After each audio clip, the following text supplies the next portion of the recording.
Hello and welcome to another video here at Hobbies and Happiness. My name's Dan. And I'm Jim. Today we're going over the ink colors of Disney Lorcana and what we think they mean.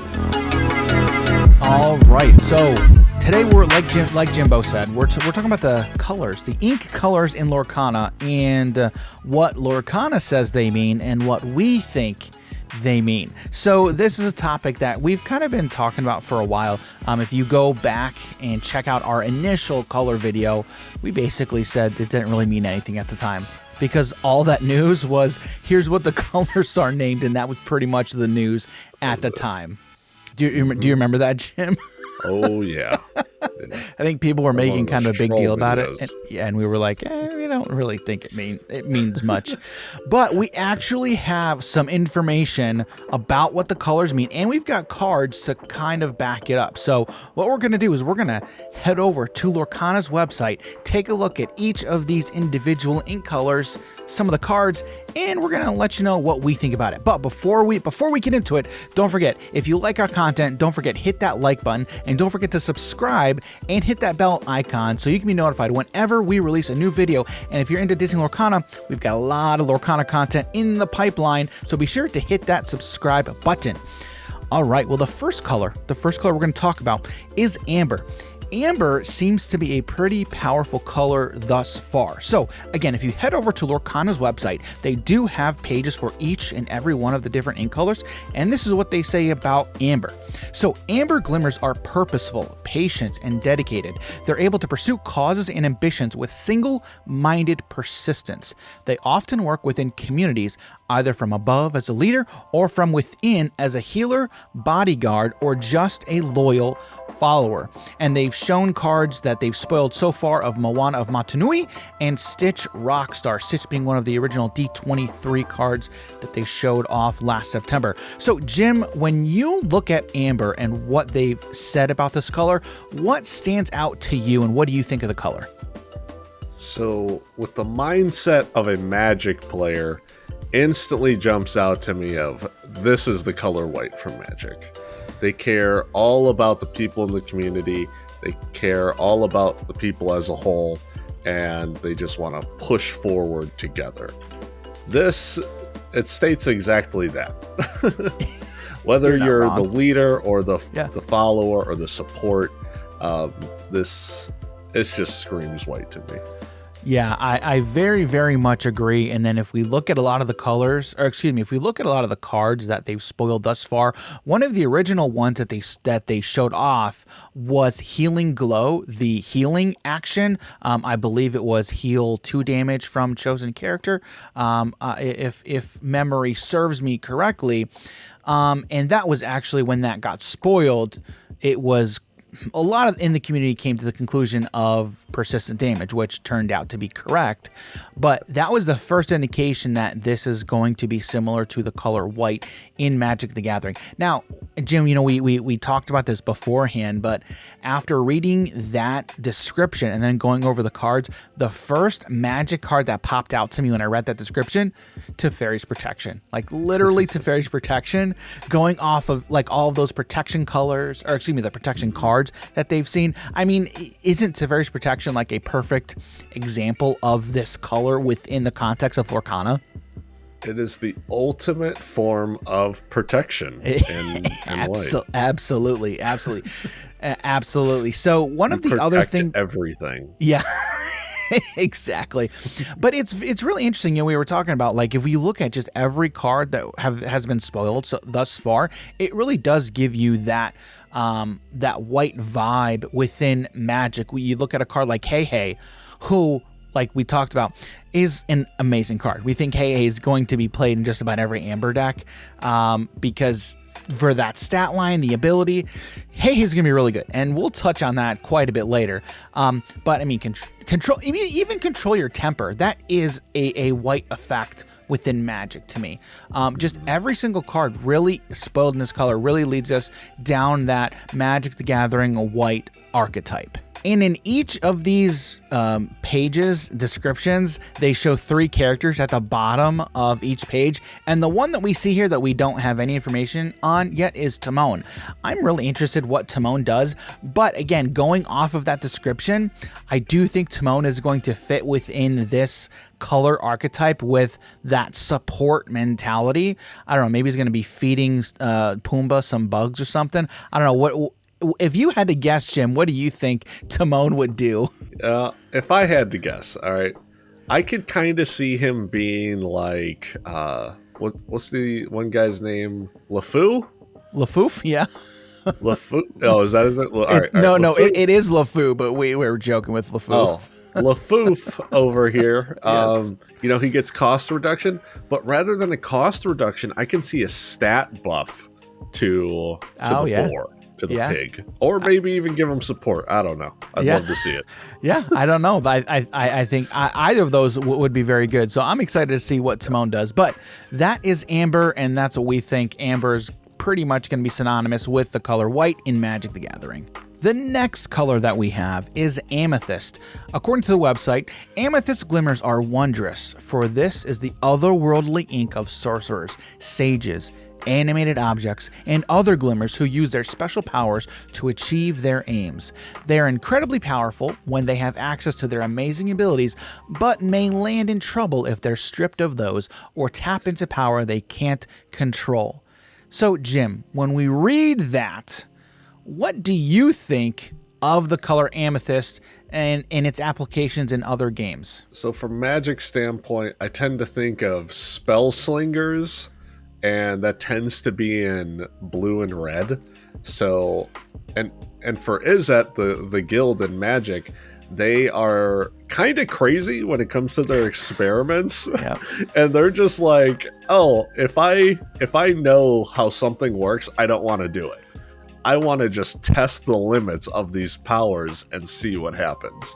So when they say tap into powers that they can't control, it kind of just jumps out at me as is it. And it's funny you say that too, right? Because the 2 cards that they showed us, Elsa, Snow Queen, Mickey Mouse, Wayward Sorcerer, those characters very much do fit that mold. Like when we're first introduced to Elsa in the first Frozen movie, she was very scared and timid of her powers. And then we look at Mickey Mouse, Wayward Sorcerer. This is pulled straight from Fantasia when he's putting on that hat and he's trying to control those brooms. That is, I mean, if that's not Izzet, I don't know what is, right? So like that entire storyline in that very short little clip of Fantasia, I think is a perfect example of the color amethyst. Now, when I first looked at this, the first thing that stood out to me was when I read that, I thought the color black, right, in the game Magic the Gathering. However, especially after what you just said, I do think the color Izzet fits a lot better, especially when we were going through these cards. Again, looking at a card like Elsa Snow Queen with that tap ability or exert ability, that would be with more along the lines of the color blue in Magic, which again would fit within that Izzet archetype. So I do think you saying the Izzet color or color combination is a much better application than black per se. But again, time will tell with what more cards that we get. But based off of this description, I really do think that Izzet guild is going to be where it's at. And then again, looking at these characters down here, we see Evil Queen from Snow White. What I know about Evil Queen, I would think that would be a black card in Magic, but I'm excited to see what Evil Queen is going to do within Lorcana. But I'm liking Amethyst so far. I'm really excited to see more Amethyst colors, or excuse me, Amethyst cards. And Jim, knowing you, I have a feeling you're going to fit right at home here in Amethyst. Oh, 100%. And as we were talking, I just thought about it. Yeah. Why am I limiting myself, or why are we limiting ourselves to 2 colors? Mickey also has recursion for his brooms. Black does that a lot. And like you were just saying with Maleficent, it could also, like, we could call it Grixis if we wanted to. Yeah. We could have, essentially 3 color mix up for Amethyst. Yeah. Yeah. Again, this is where I want to see more cards and really kind of see what this specific color, and how its play style, what it's going to lean on. And so I'm really interested to see what Amethyst is going to be up to when we get more cards for Lorcana. The next color we have here is Emerald, also green, which is kind of interesting. Bear with me for a second. So, emerald glimmers are flexible, gifted with the ability to adapt to changing circumstances. They are never caught off guard. Quick thinking, but not necessarily book smart, they navigate their environment, whether physical or social, natural or artificial, with ease. Now again, we already have a color, green, in Magic. This, to me, does not scream the color green in Magic the Gathering. Jim, what do you see when you look at the color emerald in Lorcana? So when I first saw these cards, I was like, oh man, it's going to be green. But then more cards came out, I'm like, green. We know how much I'm like, this ain't green, dude. Yeah. I mean, it's green, but it's emerald. Okay, it's emerald. Right. So it didn't jump out to me as green, and reading over this, right, they're smart, but they're not book smart. It tends to pay more attention to their environment, and Dimir for Magic, it really jumps out to you of it's very street smart. It knows how to work people. It knows how to get around their town, and so whether it's social or their environment, they kind of know just what it is to do. And Dimir is very sneaky, and they try to manipulate their opponent. And some of these green cards, they seem very sinister, and manipulating your opponent's board. So I would have to put it with blue-black mix for Magic. Yeah, and when the moment you said that, it popped in my head. I'm like, that's exactly what it is. You look at a card like Cruella de Vil with that You'll Be Sorry ability, that screams Dimir colors in Magic to me. And so we were going over all of the cards that have been spoiled thus far for Emerald, which is not a lot. There's not a lot of Emerald colors. Emerald cards. We need more for sure. But I really think that what you just said is very much spot on. And again, I think Cruella is a perfect example, points directly to that. And I'm trying to see if we had another one. Oh, yes. The other card that I think is a perfect encapsulation of this is Lady Tremaine with that Do It Again effect, where you're playing her, and then as soon as you play her, you get an action card back from your discard. That, again, is very much on theme with the Dimir color combination. So for me, this is very much a color that I'm very much looking forward to, which, again, for those of you who know me, I do like to play a lot of green in Magic. But I really like this play style and this archetype and what it's leaning towards thus far. So that's what we've got so far for Emerald. And we do have another character that we have yet to see, and that's Kuzco from the Emperor's New Groove. That's going to be an interesting card, again, just based off of what we've seen thus far. So I'm interested to see what Kuzco is going to do here. But yeah, that's what we think about Emerald. The next color that we have is Ruby. If you can tell, I'm very, very excited about this one. So Ruby glimmers are daring. They use their speed and bravery to defy the odds. They are often warriors, explorers, and daredevils. I mean, Ruby is red. Jim, what do you think? 100%. What do you think of Ruby, of the color Ruby? Great. They're great. I'm looking to attack. I'm looking to get good effects off of when I'm attacking. I'm looking to blow up my opponent's stuff. Red is 100% what I want to be doing in this game. And with Aladdin, which I feel like if you're playing red, you might need to throw an Aladdin in there, because now you get to mess with their lore points while gaining new lore points at the exact same time. And it's not even just that. It's because it says, during your turn, whenever this character banishes another creature in a challenge, you gain 2 lore, your opponent loses 2 lore. Not only are they losing a creature, they're losing 2 lore, and you're gaining 2 lore. Well, you know, and it's funny, it's interesting you point out that card, because again, as we're analyzing these cards and colors within the context of a game like Magic the Gathering, right? I do think Aladdin Heroic Outlaw would be very much a red card in a game like Magic, right? Yeah. Because again, it's looking to attack, it's looking to be aggressive, and then rewarding you and taking away from your opponents, in the exact same turn. So I really feel like every card that we've seen thus far from Ruby could very, very easily be associated with the color red in Magic. Save one card. And that is the first Maleficent card that we saw, Maleficent Monstrous Dragon. To me, that was more of a black card in a game like Magic.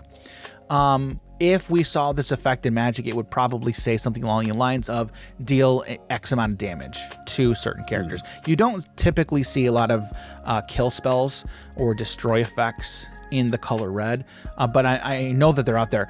But if you do, that would typically be like on item removal or artifact removal in red. So, but everything else very, very, very much would be synonymous with the color red in Magic. Now, if you take a look, we do have another character that we've yet to see, and that is Pongo from 101 Dalmatians. Interested to see what Pongo does, and I do think, again, so far, I think everything has just been a theme and flavor win thus far. So I'm excited to see what Pongo is going to do, and I think red's going to fit him just perfectly. All right, the next color that we have is Sapphire. Sapphire glimmers are intellectual, intelligent, and creative. They excel at strategy, invention, and the arts. They can almost always know something, plan something, or invent something that will win the day. Jim, when we read Sapphire, what sticks out to you, and what do you think this color is going to be all about? Well, there's no other color than blue for Magic. Like, this is 100%. It's blue here. It's blue in Magic. All blue tends to go back to intellectual beings in card games, pretty much. And, Sapphire, with it also being invention-based, there's a lot of blue artifact stuff for Magic as well. So it kind of really fits well with that mindset from a Magic player. And again, like every card that we've seen in blue, in Sapphire, very much speaks to that. I mean, even if you look at a card like Scar, with his Insidious Plot ability that says when you play this character, chosen opposing character gets -5 attack or strength this turn. I mean, it's those mind games, and that is exactly what blue and Magic is looking to do. I mean, we've talked at length about the card Develop Your Brain. It's a 1-cost action. Look at top two cards of your deck, one in your hand, one in the bottom of your deck. I mean, that's literally a blue Magic card. I can't remember the name offhand, but that is the exact type of effect you would be looking to achieve in a game like Magic. So I know Jim's going to be about this color blue for sure. I'm interested to see. I really want to do a Sapphire Amethyst type deck. I'm really interested to see what type of effects, what synergies we can pull off with those two color that color combination. But yeah, I mean, yeah, I really do think it's just blue across the board, and this is exactly the type of effect that we're going to be seeing out of Sapphire. Now, there's one character that we've yet to see that they showed us, and that is Ariel, with a little trinket in her hand with the Sapphire symbol right on whatever that is that's in her hand, the little item there. So yeah, I'm interested. I think Sapphire is going to be the color, or one of the colors, for a lot of control decks. But time will tell. Time will definitely tell about Sapphire. All right, and this last color is shaping up to be a pretty great ink color, and that's Steel. Steel glimmers are strong, large and imposing, armored, or just plain powerful. Steel glimmers can apply huge amounts of brute force to get the job done. Jim, when we look at Steel, kind of what stands out to you? So this one was a little tricky to me at the start, because as soon as I heard about Steel, I was like, all right. Or once they explained a little bit more about Steel, I kind of instantly thought green, because they have a lot of big, dumb creatures that don't really do anything other than just be an imposing threat. Right. But Dan brought up the idea of Boros Legion from Magic, which is red and white, to where it is also strong, aggressive monsters that focus on combat. And it, as of right now, it seems like a lot of the steel cards are focusing on combat. So I could also see a little bit of Boros here.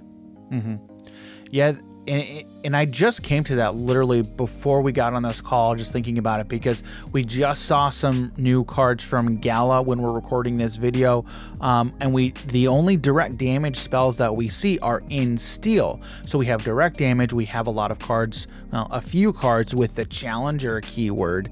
I mean, we've got Symbol, you have Captain Hook, you have Prince Eric now. And there is item removal. The first item removal is a steel card. So everything that we've seen to me just points straight to the Boros Legion. I mean, it's being very aggressive.